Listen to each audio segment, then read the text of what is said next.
Il Comune di Montagnana ha bandito il concorso Montagnana Mura e Castelli, in collaborazione con il Centro di Studi sui Castelli.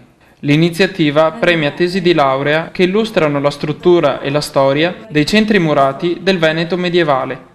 Solo 3 potevano essere premiate, ma la giuria ha voluto menzionarne una quarta perché veramente era nell'imbarazzo di effettuare una scelta. Sono tutte opere molto interessanti e anche molto produttive, perché se adesso si tornerà a riguardare quelle tesi si troveranno molti spunti e dal punto di vista del restauro e dal punto di vista dello sviluppo turistico e dal punto di vista della conoscenza storica delle città murate del Veneto. Vorrei anche ricordare che questo premio è dedicato a Stanislao Carazzolo, che per primo nel 1954 fu cofondatore di Centro Studi Castelli con delibera dell'allora sindaco Gigliola Valandro.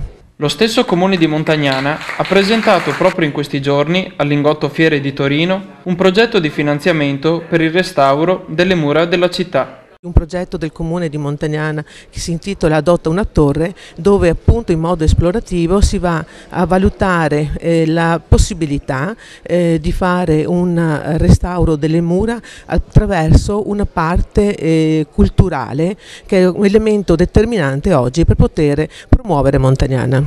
Tra le 6 tesi partecipanti, la giuria ha decretato vincente il lavoro di Anna Marcato dello IUAV di Venezia. La salvaguardia e l'attenzione per la cinta muraria montagnanese va ben oltre un fatto turistico ed estetico, ma è base e motivo di orgoglio della cultura locale.